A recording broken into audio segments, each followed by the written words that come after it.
آئے ہم اپنے لیکچر کی طرف بڑھیں گے، اور نیو ٹیسٹامنٹ سروے میں چونکہ کافی لمبی بریک کے بعد ہی اس کا آغاز کیا جا رہا ہے، ایسے ہی جیسے جیسے موقع ملے گا ہم سیکھتے رہیں گے، لیکن ہماری کوشش ہے کہ اسے اکتوبر میں کمپلیٹ کر دیا جائے خدا ان کے فضل سے۔ اوکے، تو آج جو رومنز کا خط ہے، لیٹر ہے، اس کے بارے میں ہم سیکھیں گے۔ رومیوں کی کلیسیا کے نام لکھا گیا مقدس پولس رسول کا خط، اس تعلق سے چند ایک خصوصی باتیں میں آپ کے ساتھ شیئر کر دوں، اس کے بعد مزید ڈیٹیل، اور میں چاہوں گا کہ آج کرنتھیوں کا جو پہلا خط ہے اس کے تعلق سے بھی چند ایک باتیں جو ہیں وہ ہم سیکھ لیں تاکہ جلد اس کو ہم مکمل کر سکیں۔ رومیوں کے خط کے تعلق سے چند ایک ضروری باتیں۔ تھک تو نہیں گئے آپ لوگ؟ چائے ویسے پیے اب تو انرجی آ گئی ہے کہ جو 11واں حکم ہے نا وہ چائے ہے، تو اسے حکم سمجھ کے تعمیل کرتے ہیں بہت سارے لوگ۔ میں کہتا میں تو پھر گنہگار ہی رہ جاؤں گا کیونکہ میں تو پیتا ہی نہیں ہوں، پسند نہیں کرتا، لیکن جو لوگ کر رہے ہیں وہ اچھا کر رہے ہیں، پورا حکموں کی تعمیل کر رہے ہیں۔ کئی تو بےچارے رہ نہیں سکتے چائے کے بغیر۔ یہ ایلیکس کہتا ہے میرے سر میں درد ہوتی ہے آفس میں، چائے نہ پیو۔ کچھ لوگوں کا یہ بھی مسئلہ ہے، بہرحال اوکے۔ رومیوں کی کلیسیا کو جو خط لکھا گیا ہے اس کے تعلق سے چند ایک اہم باتیں ہیں۔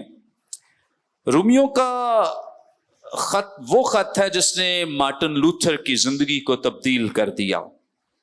اوکے، مارٹن لوتھر ایک بڑا ہی ریجڈ قسم کا اور بڑا مذہبی قسم کا انسان تھا، جو مذہب کی تلاش میں، خدا کی تلاش میں، راست بازی کی تلاش میں بہت سارے کام کرتا تھا، بہت سارے روزے، دعائیں اور جو کچھ بھی مذہب تعلیم دیتا ہے، لیکن اس کے اندر کوئی سیٹسفیکشن نہیں تھی، کوئی مطلب اطمینان نہیں تھا۔ لیکن جب اس نے رومیوں کی کلیسیا کے خط کی تفسیر کا ایک دیباچہ پڑھا کہ جو راست بازی ہے وہ اعمال سے نہیں ہے، وہ کاموں سے نہیں ہے، وہ کس سے ہے؟ ایمان سے ہے۔ وہ کس سے ہے؟ ایمان سے ہے۔ تو اس بات نے اس کی زندگی کو تبدیل کر دیا، اور اس کے بعد جو ریفارم آیا ہے اب سب جانتے ہیں، اور اس کی بنیاد بھی یہ کتاب بنی ہے۔ یہ جو ریفارم آیا ہے اور جو پروٹیسٹنٹ فیتھ کا آغاز ہوا ہے، اس کی بنیاد کون سی کتاب ہے؟ رومیوں کی کلیسیا کے نام لکھا گیا مقدس پولس رسول کا خط۔ تو اس کا مطلب ہے کہ یہ ایک بڑی اہم اور بڑی زبردست کتاب ہے جس نے اتنے بڑے پیمانے پہ دنیا میں تبدیلی کو جنم دیا ہے۔ اس کے بعد رومیوں کے خط پر مارٹن لوتھر نے پھر خود بڑی زبردست تفسیر لکھی۔ ان کی تفسیر کے وسیلے سے جان ویزلی، جو بہت بڑا ایک نام ہے کرسچن اسکالرشپ میں، ان کی زندگی ان کی تفسیر پڑھ کر تبدیل ہوئی، جو انہوں نے رومیوں کی کلیسیا کے نام لکھے گئے خط کی تھی مارٹن لوتھر نے۔ اس کی تفسیر پڑھی، جان ویزلی کی زندگی بدلی، اور جان ویزلی کے وسیلے سے ایک بہت بڑا ریوائول آیا، بہت سارے لوگوں نے مسیح کو اپنا نجات دہندہ قبول کیا۔ بڑی اہم کتاب۔ اور پھر رومیوں کے خط کے تعلق سے کہا جاتا ہے کہ یہ وہ خط ہے جو بڑا ہی طویل ہے۔ جتنے مقدس پولس رسول نے خطوط لکھے ہیں ان میں سے سب سے زیادہ لمبا خط ہے، طویل ہے، اور بڑا تھیولوجیکل ہے، یعنی ایسا خط ہے جس میں تھیولوجی کے تعلق سے بڑی زبردست اور خوبصورت باتیں جو ہیں وہ موجود ہیں۔ کئی دفعہ ہمیں پڑھتے پڑھتے ایسا لگتا ہے جیسے کوئی سمجھ سے بھی بالا چیزیں ہیں اور اوپر ہی ہیں سمجھ سے۔ اور میں پڑھ رہا تھا کہ کچھ کتابیں ایسی ہیں اگر آپ کو ان کو پڑھنے کے ذریعے یہ نہ لگے کہ یہ تو سمجھ سے ہی باہر ہیں، تو اس کا مطلب ہے کہ آپ نے انہیں پڑھا ہی نہیں ہے۔ جب آپ انہیں پڑھتے ہیں تو آپ کو اندازہ ہوتا ہے کہ یہ ہماری سمجھ سے کیا ہیں؟ بالا ہیں اور سمجھ سے باہر ہیں، پھر آپ ریسرچ کرتے ہیں، تفاسیر پڑھتے ہیں، اسکالرس کو سنتے ہیں، مختلف اور طریقوں سے اس کتاب کو پڑھ، لیکن آپ کا جو فرسٹ انالیسز ہے رومنس کے بارے میں، اگر آپ پڑھنے والے درست قاری ہیں تو یہی ہوگا کہ یہ بہت مشکل کتاب ہے، جلدی سمجھ آنے والی نہیں ہے، کیونکہ یہ تھیولوجی سے بھری ہوئی ہے۔ تو اس کے لیے اسکالرس بہت ایفرٹ کرتے، محنت کرتے ہیں تاکہ آپ کے لیے ان چیزوں کو آسان بنائے۔ رومیو کے خط پہ بھی بہت اسکالرشپ نے کام کیا ہے، بہت سارے آرٹیکل، تفاسیر اور بہت ساری کمنٹریز آپ کے پاس دنیا میں اویلیبل ہیں، اور آپ ان کے وسیلے سے برکت پاتے اور سیکھ سکتے ہیں۔ یہ جو ریسرچ میتھڈز آپ پڑھ رہے ہیں بہت دھیان سے پڑھیں، آپ کے لیے ہر کتاب کو پڑھنا آسان ہو جائے گا، انڈرسٹینڈ کرنا آسان ہو جائے گا، اور سورسز تلاش کرنا آسان ہو جائے گا کہ ایک کتاب ہے، اس میں سے میں نے سرمن دینا ہے، اور اس کتاب کے بارے میں کہاں کہاں سے مواد لوں اور کیا کیا سورسز ہیں جن کے وسیلے سے میرا ایک اچھا اور زبردست سرمن تیار ہو سکتا ہے۔ سو رومیو کا جو خط ہے، یہ رومنس کی جو کلیسیا ہے، چرچ ہے، ان کے نام جو مقدس پالوس نے خط لکھا ہے، بڑا تھیولوجیکل خط ہے۔ مارٹن لوتھر اس کے بارے میں یہ کہتے ہیں کہ یہ انجیل کی انتہائی خالص ترین صورت ہے۔ اگر آپ نے انجیل کے بعد کسی چیز کو مکمل جامع محسوس کرنا ہے یا آپ نے اس کا تجربہ کرنا ہے تو پھر آپ کو رومیو کی کلیسیا کے نام لکھے گئے مقدس پولس رسول کے خط کو پڑھنا چاہیے، کیونکہ اناجیل کے بعد مکمل اور جامع انجیل جو ہے وہ کون سا خط ہے؟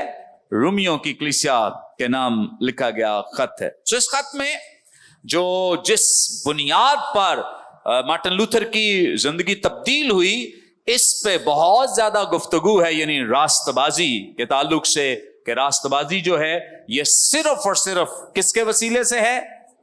ایمان کے وسیلے سے ہے۔ کس کے وسیلے سے ہے؟